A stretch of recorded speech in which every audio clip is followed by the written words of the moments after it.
porn is a drug.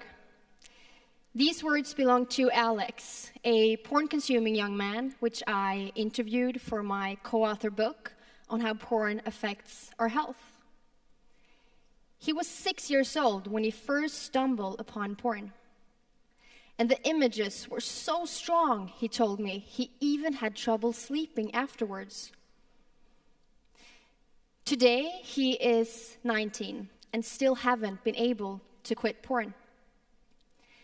It's like having sober periods with relapses, he explained, where I need more and more aggressive porn to experience the same kick. Would you think about this? A society where our attitudes are constantly being shaped by porn.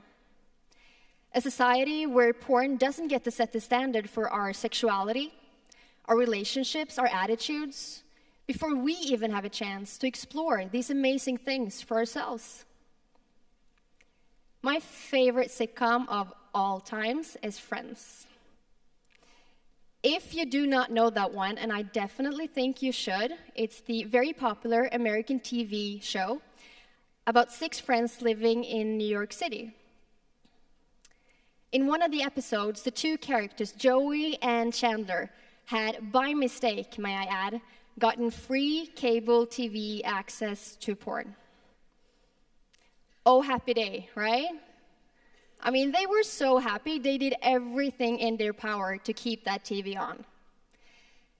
And that kind of made me think, what was it about porn back then that made Joey and Chandler want to keep their TV showing porn on?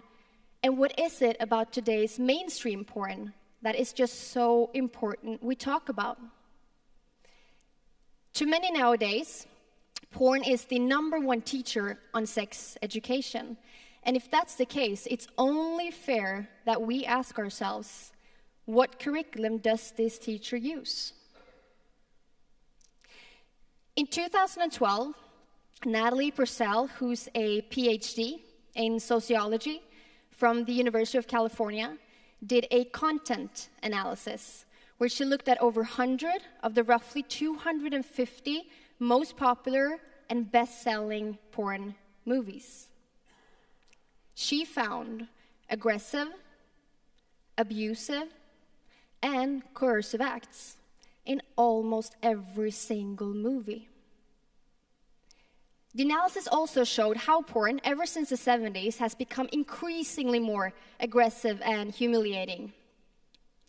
And by the end of the time period that was analyzed, which was the 2000s, acts like ATM, gagging, double penetration, and even choking were included in almost every single movie. Now, ATM is not the money machine. It's actually an act called ass to mouth, meaning that the penis first enters the anus and then it goes directly into the mouth. And gagging is an act where the penis goes so far down the throat that basically your gag reflexes will start to kick in. It wasn't until the 2000s when these acts were heavily introduced in mainstream porn. 20 years before that, it was basically unheard of. In another interesting study, this one going back to as early as 2005 by Anna Bridgetts and Associates, looked at a random sample of 50 out of the 275 best-selling, most rented US porn movies from the time period of December 2004 to June 2005. Then, out of these 50 movies, they then randomly selected 304 scenes and analyzed them. And here's what they found. About 9 out of 10 scenes contained physical aggression. Now, physical aggression was defined primarily as gagging, remember the penis down the throat, slapping, and even hair pulling, among other things. Also, about 5 out of 10 scenes contained verbal aggression, which then primarily was defined as name-calling, where the most common names that were used were bitch and slut. Most of the people that were exposed to this aggression were women. And what was their typical response to this aggression, you think? Almost everyone reacted either positive or neutral, almost never negative. Let's apply this to everyday life, shall we? Let's say I'd given you a gentle stroke on the cheek. I'd probably see a smile on your face. Had I instead slapped you, you would perhaps not be as happy with me. Am I right? Yeah, I would assume. In porn, the typical response to aggression is precisely the opposite of what you would otherwise expect in real life. In real life, you will be mad at me for slapping you, but in porn, either you remain neutral or you even groan and ask for more. We just have to stop here for a second and consider the message that this is sending. What pressure, what norms, what standards is created from this? I once met with a guy who shared his concerns about his girlfriend never screaming and moaning like they do in porn. And he goes, "What am I doing wrong?" And then he says, "You know what? Maybe I should try to strangle her. That she will probably enjoy." That was kind of my reaction as well, yeah. I've educated on this issue for about 10 years now. I met with kids from the ages of 5 and 6 whom stumble upon pornography. And I met with young girls comparing themselves to the very often extreme standards set by porn, thinking they aren't good enough, not pretty enough, not sexy enough. I met with teenagers who compulsively consume pornography on a regular basis, doing everything in their power to quit, often unsuccessfully. And I met with guys so eager to please and so eager to perform just like they do in porn. And when they aren't getting the typical porn response from their partner in bed, a lot of them blame themselves for not being able to perform sexually. I was right in the middle of a talk about porn when a mom raised her hand. And she stood up, grabbed the mic, and said, "The other day, my 8-year-old boy came running out of his room, hysterically crying. At first, the little boy had refused to tell his parents what had happened. He did not want to talk about it. But eventually, it became clear he'd stumbled upon porn. But it wasn't so much the actual porn that he had seen that upset him. He was crying because he thought, this thing that I just saw in porn is what my mom and dad do to each other in bed." More than 50 years of research has shown us what porn causes. First, porn can produce attitudes, which then goes and trivializes sexual aggression. Research proves a strong link between porn consumption and acting out sexually aggressive acts like sexual assault. And here's the thing. Even porn that's non-aggressive can have these effects on our attitudes due to the fact that whenever a person in porn is being dehumanized, that's when the change in attitudes is happening. I mean, are we getting this? This is actually what porn can do to us. Now, not all, of course, who consume pornography will go out and sexually assault someone. That's not what we're saying here. But the fact remains that for an alarming amount of sex offenders, porn was a triggering factor, leading them to be less sensitive to sexual aggression. This is not rocket science. This is basic human psychology. What we see often, we get used to. Let's go back to Joey and Chandler for a second. My favorite sitcom, Friends. What was it that was going on inside their brains that made them so eager to keep that TV on? Neuroscientists have found that pornography hijacks the reward pathway in the brain and can become a compulsive behavior with addictive qualities.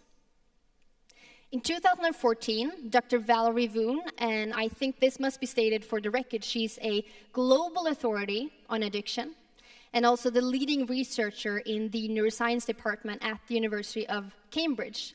She released her long-awaited study, a study that provided groundbreaking results on how viewing porn affects the brain. And the study showed how compulsive porn users have real similarities on several levels to those addicted to drugs. The image that you see here is an illustration of a brain scan image that shows the brain activity of healthy volunteers when shown pornography versus compulsive users.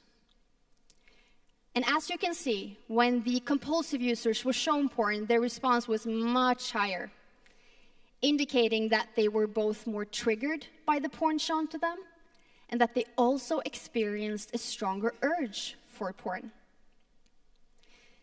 So the compulsive users had a greater wanting for porn, but they still did not have a higher sexual desire and the liking for it, which is a finding that should debunk the myth that those who are compulsive porn users must simply be people with a greater sexual desire.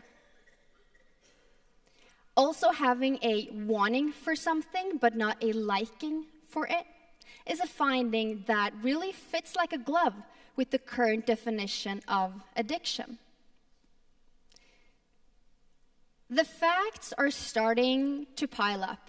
And if you ask me, it's just a matter of time and research before pornography addiction is formally acknowledged. But until then, we have to continue listening to those who are brave enough to share their stories with us. Okay, so I think you would agree with me that we definitely have a challenge here, right? I mean, we have 24/7 unlimited access to physically, verbally aggressive material that clearly has an impact on our attitudes, relationships, sexuality, intimacy, possibly even causing addiction. Therefore, we need to act now. We need to act quickly if we want to change this. Because as of now, this train is headed in the wrong direction. So, do you want a solution? Yeah, I can sense that. I mean, I really think it's so important that we talk porn, okay? With education as one of our main strategies, we're going to start the conversation about porn. We are going to talk to our students, kids, colleagues, teachers, family members, neighbors, whoever wants to listen to us. We must include a critical discussion about porn in schools, in workplaces, in locker rooms, at home, just like we disrupted the idea that smoking was just a harmless and a social thing to do, and just like we're teaching critical thinking about media and advertisement, we are going to disrupt old ideas and beliefs about porn and start teaching critical thinking about it.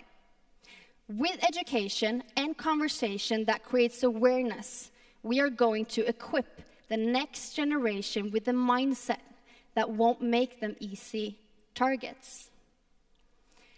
I sat down with a father who wanted to share his best tip on how to talk to your kid about porn. Well, he said, first you got to make sure that the conversation you're having is happening while driving your car. Okay? So you're driving and your kid is next to you. First, you don't have to look straight at each other, so that helps, right? And second, he goes and he almost like whispered and he says, your kid can't go anywhere.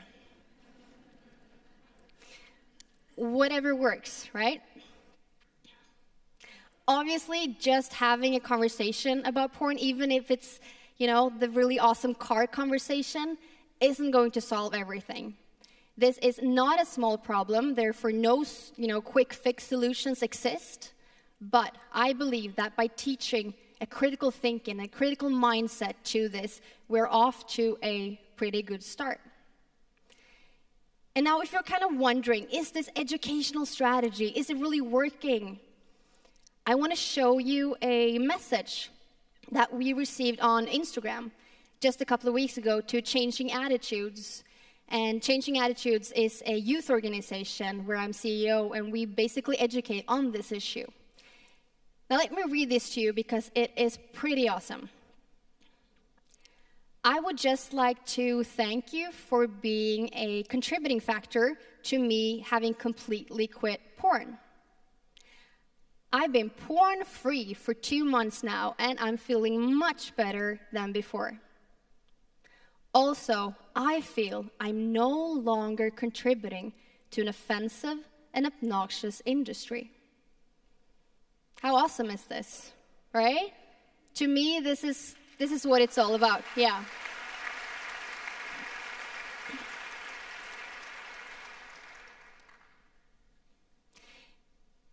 Would you think about this?